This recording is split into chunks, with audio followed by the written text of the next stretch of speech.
গত 31শে জানুয়ারি গাজীপুরে একজন মধ্যবয়সী নারীকে ছুরিকাঘাতে নিহত করা হয়েছে এবং গতকালই চট্টগ্রামে সপ্তম শ্রেণীর একজন ছাত্রীকে ছাত্রদলের কর্মীরা সংঘবদ্ধভাবে ধর্ষণ করেছে।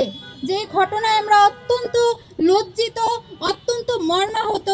দেশের একটি সচেতন রাজনৈতিক দলের ছাত্র সংগঠনের জনশক্তিরা যখন এহেন লজ্জাজনক কাজের সাথে জড়িত থাকে, একজন ছোট শিশুকে তারা যখন গণধর্ষণ করে, তখন তা পুরো নারী জাতির জন্য লজ্জা, তখন পুরো রাজনৈতিক দলের জন্য লজ্জা।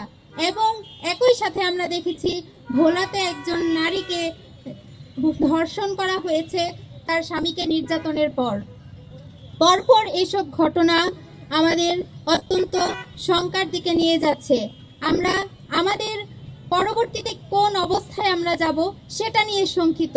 শুধু তাই নয়, আমরা দেখতে পেয়েছি বিএনপি কর্তৃক হিজাবি নিকাবি নারীদেরকে হেনস্থা করা হচ্ছে, হিজাবি নারীদের হিজাব টেনে খুলে ফেলা হচ্ছে, নারীদেরকে বলা হচ্ছে তারা কেন ঘরের বাহিরে বের হয়েছে, নারীদেরকে বলা হচ্ছে তারা ঘরে বসে নামাজ কালাম পড়বে, তারা কেন বাইরে বের হবে। আমরা আমাদের অবস্থান থেকে শঙ্কা প্রকাশ করছি।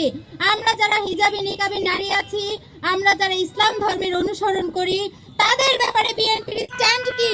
যেহেতু তারা ইসলামপন্থী নারীদেরকে যখন তারা ঘর থেকে বের হয়েছে তাদের আক্রমণ করছে এবং বলছে তারা কেন ঘর থেকে বের হলো, সেক্ষেত্রে আমরা বিএনপি সুস্পষ্ট স্ট্যান্ড চাই।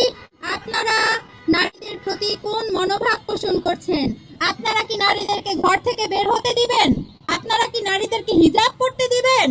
আপনারা কি নারীদেরকে নিকাব পরার স্বাধীনতা দিবেন? আপনারা কি নারীদেরকে নিরাপত্তা দিতে পারবেন?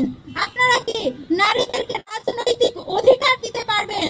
আপনাদের যে সমস্ত আচরণ আমরা দেখছি, সে সমস্ত আচরণে আমাদের মন